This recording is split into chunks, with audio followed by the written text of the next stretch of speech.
নমস্কার বন্ধুরা। যদি আপনি আধার কার্ড হারিয়ে ফেলেন, আধার নম্বর মনে নেই, কীভাবে আপনি বাড়িতে বসে আধার কার্ড পাবেন? সমস্ত কিছু এই ভিডিওতে আলোচনা করব। ভিডিওটি অবশ্যই শেষ পর্যন্ত দেখুন। আর ভিডিও শুরু করার আগে বলে দিই, এই সমস্ত ইনফরমেশন আমি বিভিন্ন মিডিয়া, নিউজ আউটলেট এবং ইন্টারনেট থেকে সংগ্রহ করেছি। তো যে কোনো সিদ্ধান্ত নেওয়ার আগে নিজে একবার রিসার্চ করে নেবেন। চলুন শুরু করি। দেখুন, ব্যাংকে অ্যাকাউন্ট খোলার থেকে শুরু করে হোটেল চেক ইন, সব কাজে আধার কার্ড মাস্ট। এমনকি বাচ্চাকে স্কুলে ভর্তি করতেও বাধ্যতামূলক আধার কার্ড। এবার যদি আধার কার্ড হারিয়ে যায় এবং আপনার আধার নম্বর মনে না থাকে, তবে কি করবেন? তো আধার কার্ড হারিয়ে গেলে প্রথমেই আপনাকে যেতে হবে ইউআইডিআই যে অফিসিয়াল ওয়েবসাইট আছে সেখানেই।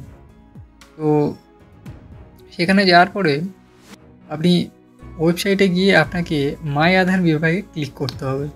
সেখানে ক্লিক করতে হবে হারিয়ে যাওয়া বা ভুল যাওয়া ইআইডি অথবা ইউআইডি পুনরুদ্ধার করুন বিভাগে।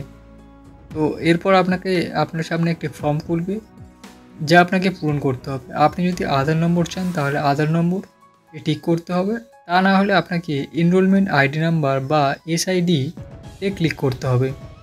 এরপরে আপনাকে ফর্মে আপনার নাম দিতে হবে, যেটি আধার কার্ডে আছে। আধার কার্ডে যে মোবাইল নাম্বার লিঙ্ক করা আছে সেটি দিতে হবে। চাইতে রেজিস্টার্ড ইমেল আইডিও দিতে পারেন। তো স্ক্রিনে দেওয়া ক্যাপচা কোড এন্টার করে সেন্ড ওটিপি অপশান ক্লিক করুন।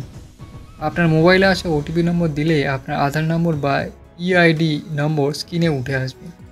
এবার এই সাইট থেকে আপনি আধার কার্ড ডাউনলোড করে নিতে পারেন। মাথায় রাখবেন, এই পদ্ধতি অনলাইন পদ্ধতি।